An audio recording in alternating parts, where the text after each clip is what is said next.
观众朋友，大家好，欢迎收看客家新闻插枝。华语有人讲甲鱼嘅鳖，南普客话讲脚鱼嘅豚呢，北普话讲豚同也得。腳魚嘅嗰字樣，嗰當然認為係幾好嘅補品。腳魚卵韓國係受歡迎哦。像買起中國大陸嘅腳魚卵，當然台灣都賺得到20億元，也嘅產出相比10倍少嘅。腳魚卵係惡法早期輸貨清單其中一項，都係提早供關稅嘅商品。不過中國大陸對2013年起始整治環境污染，同腳魚嘅棚嘅拆黑。台灣嘅腳魚養殖業都越來越難做嘅，去年呢開始了解呢，竟然甚至開唔出盤價喎，養殖戶講死亡交叉。台灣腳魚嘅養殖業更加香港用呢，第二是單一市場嘅結果有揾到嘅乜嘅呢？政府又有乜嘅辦法來解決下？來看下你嘅報道。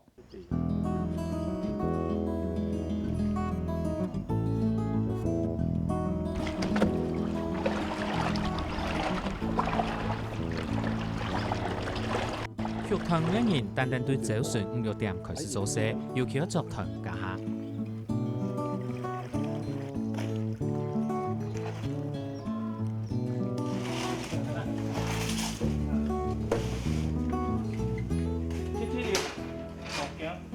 一條團單單約3、4年呢，來買翻呢，打造出許多養殖服務卡，聽朝睇集4集本出定級，蘇文科學嘅經驗30年。今年養殖團嘅大環境唔好，團亂賣無人愛，將手出入賣團。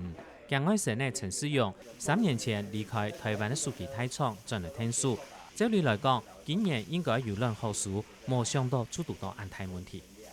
那麼我比較是講，這個時間吼，這個歷史是遮久啊吼，有這個時間點吼，唔捌拄到像今年遮歹，因為今年吼，像這款比價吼，會使我這比農作者無法當生存。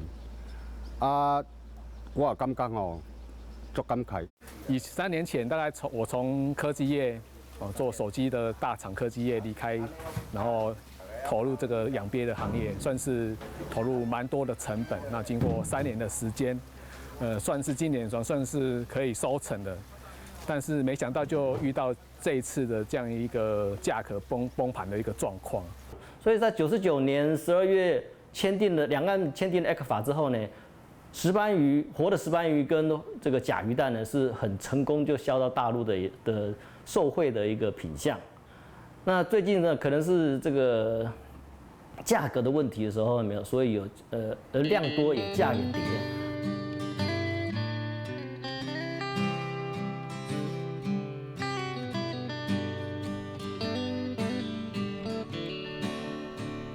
團係養學水稻嘅培業，在台灣養殖產業當中搶出10班，搶喺團卵出口許多中國大陸，用台灣生卵賣到大陸必須嘅方式，一年至少20億元成為合作。咱伫1988年嘅時陣，伫大陸嘅馬家軍嘛，就是講因攏食魚，所以講因攏摕到冠軍。伫遐開始叫風行吼，即個食魚。吼，即擺到最近吼，這10幾年來，就是繼續就是起落落。那我們甲魚養殖產業其實是主要生產受精卵，然後賣到大陸去，然後當做大陸溫室甲魚養殖的那個種源，然後孵出來以後再把它養成到食用市場賣掉消費。台灣肉團淺小肉有60年研究嘅，頭擺少有200毫公斤，嗰樣時主要係賣團肉，也係賣卵。驗證 ECFA 唔是關稅好處。民國99年，團卵出口開始增加，100年價下，一粒卵是賣到15元貴。台灣來講，今年都還有5元。1802年，大陸為了控制空氣污染同水污染，開始同溫室的團棚拆拆，團卵需求量漸來漸少。去年台灣的價是係2元，今年對年頭開盤到見，卵價漸來漸大，按算到年代我跌到存冇2元。這個是可以賣的，這個是不可以賣的。怎麼看？因為它沒有形，它的形狀沒有出來，它的形狀是一半一半，有沒有？你看，這邊是白色的，這邊是淡的顏色，但是呈現一半，而這個全部都沒有。動物脊就是它的背的部分，才可以分出说它是受精还是未受精。只有受精的才有动物脊跟植物脊，没有受精的，它就整颗就全部都这样子。都是白的。简单来讲，团嘅展览就像睇起图，要拍摄韩国抢人嘅高讲两种。杨车夫天初先将唔合格嘅烹饪拖出来，讨完卖出了合格嘅卵，本钱系2.5。也做讲对去年起始就做冇本钱咧。今年5月嘅开始，还连续发生几摆，反而这样数卵，不过冇出价，而等到卖出去，张同杨车夫讲得得几多钱，可以杨车夫看到棒表。这几年不是很好啦。真的很嘿，真的啦。你要照理说哈，你要像这种价钱的话哈，一般养甲鱼哈都是亏钱。起码个没计价，没计价的是讲，我们的甲鱼蛋过去是没有计价钱的，他们卖完要计多少就是算多少。反啊，恁啊，讲恁两收去，恁无计价吼，恁一抓、两抓、三抓无计价，有可能会剥削阮养殖的利益。吼，我是希望讲，不管是介绍几元吼，3角、5角1块，介绍恁来开出来。吼，这是协会的立场。台湾同外销中国大陆方式係經過小三通，反而為到呢片運輸同規批嘅保管，大禮拜一同拜四各報一批，拜一出貨嘅拜三許多。中國大陸反而整理過，係講買來順序到拜三下注，10萬拜四走順就買一隻。正常來講係講冇買隻，反而為到每噸按到嘅貨，應該要求拜四一批，每出貨保管，實際情形下係。反而還係送卵過去，燉到太料，沙同台灣一片講亂冇買睇。你禮拜3跟禮拜4要來收購甲魚蛋的話，應該是要把價格開給養殖戶來講，問題不大。那你都生意人都不把這個價格開出來，都講說他們蛋沒賣掉。但你蛋沒賣掉的話，你到禮拜3、禮拜4，你還要願意把台灣的甲魚蛋運到大陸去，我是覺得比較不合理。盤商因為是市場區的這個是不方便了哈，因為是供需雙方的事情，你價格當然是雙方去議定的啦哈。那我們只能是說有沒有，當你量多的時候有沒有政府來協助說有沒有去化。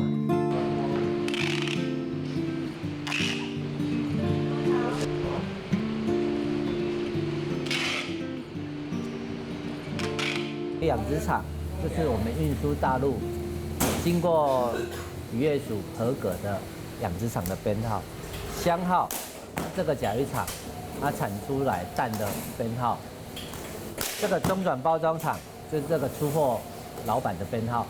一件所講中轉包裝廠其實做翻呢，現時豚產業係用採體檢驗，102係豚廠出產的體180箱，係體29翻嚟保管呢。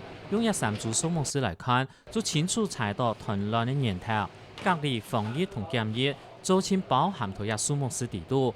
反而對做嘛唔天做假事，腳點唔肯講，政府當然落嚟幹，因為也係市場機制。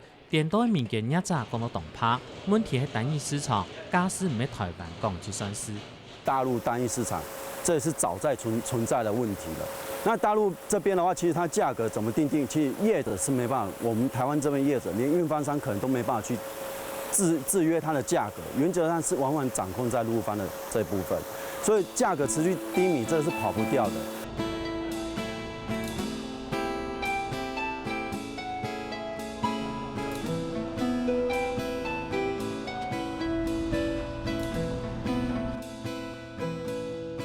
團卵家起起落落同台灣生卵、大陸育豚嘅養殖方式有關。因為中國大陸喺台灣卵咯，主要喺台灣南部嘅寒天較短，豚生卵時間較長。因為台灣的甲魚生殖季大概是從2月到10月，如果再廣泛一點的話，可能從1月開始一直到10月都有蛋。那我們的甲魚受精卵賣到大陸孵出來，經過8個月溫室甲魚養殖，剛好可以應付到他們冬季的時候，他們的市場消費高峰，特別是在春節前。照統計，大陸豚嘅年產量大概30萬公噸，有一半客家都到浙江省來學，浙江有6省係用溫室。問題係2013年起時，大陸為咗解決霧霾同環境污染，要求拆溫室，到今年拆得行较多。台湾当年买到大陆2亿两粒卵，也一年需求大概存到1亿5千万粒边呢，有5000万粒客家买无耐去。甲鱼关在一个温棚里面，然后燃烧，让那室温到达32度，然后带动水温提升到30度。因为也是这样的关系，它们的水很少换，所以只要它排放水，那个水会造成附近河川的污染。那因为要提升室温，所以要燃烧一些材料，可能是木屑啦等等的废料，那也同时造成一些空气上的一些污染。2013年开始，大陆开始整治它的环境，它环境污染严重了，它开始整治了，拆它的温室甲鱼棚。温室甲鱼棚拆掉的话，无非就是养殖面积的减少，养殖面积减少得太快，造成现在变成供过于求。屯产业哈哈意思中国大陆复杂受骗呢，这样是恶化宣传让利模诶，要调整产业策略模，不应该都系单一市场。唔要苏大他讲，短期内冇应该，因为屯抢反而有失听听。那我个人是比较倾向于思考说，我们未来的出口是不是要把市场再面向扩大一点，不是单一市场，或者是集中在一个主要市场，有没有可能再拓展其他的？甲鱼这个市场就比较困难，因为甲鱼还是只有华人市场。你说其他的地方比较不吃甲鱼蛋的，尤其是甲鱼，而且如果吃甲鱼肉的，还只限于在广东市场，广东跟北京这2个市场而已。所以你说甲鱼蛋要分散它的市场就比较有限。既然抢反而有失，屯要按自用，产量太多嘅屯卵，行工买屯也几经用产业第2代将产品再个加工，也转做成期嘅产品，像屏东用车夫陈秋琪同云林李建南。刚好我老婆她阿嬷有教我做那个洗咸辣，然后是突发奇想，在吃她洗的咸辣的时候，突发奇想呢，如果把辣换成甲鱼蛋，不晓得可不可以？包括我老婆她之前不敢吃鳖蛋，吃了之后就觉得可以接受，连她都敢吃。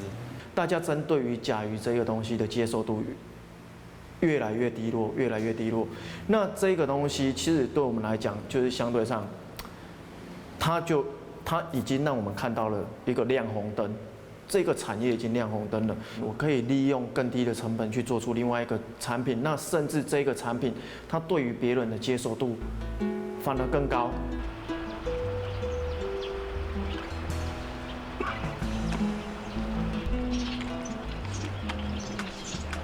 为到每按样见了下去，用车夫希望团做得像沙板唔样嘅，和上上嘅做规则买去大陆，不过唔也算认为无嘛可能，主要系卫生检疫，唔系台湾刚好就做得咧，好同大陆来打下。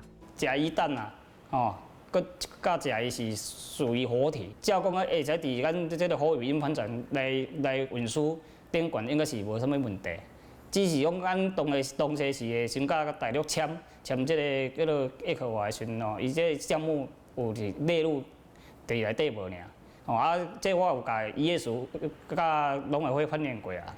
我们的活运搬船，当然它指的是能够它输送的对象是养殖的活鱼、虾、贝，都 OK。那问题就来了，因为甲鱼这种东西它有霍乱菌，霍乱菌的时候没有，尤其是活体的时候，它必须要有一个检疫的问题。喺讲屯卵卖唔出去，国内又卖唔耐去，产业用格散咯。台湾也大概有600户人家血屯主要同彰化以南、海巡国县市、屏东青岛，用车负担同个抗癌嘅，等看会嘛转变冇。复杂时检测大陆后生人消费习惯改变，唔想食屯嘅，到时节规则产业强跑嘅模态。还是撑下去啦，因为客家人还是觉得说，总有一天会有起有落嘛，总有一天会好起来这样子，只是这几年让自己过得比较辛苦一点这样子。如果他们的消费习惯吃甲鱼当作甲爆、顶爆，这个消费习惯在年轻这一代或者是在往后的消费习惯改变，它的产量如果仍旧维持，可是需求量没有恢复了，那其实这个产业整个结构会再重新调整。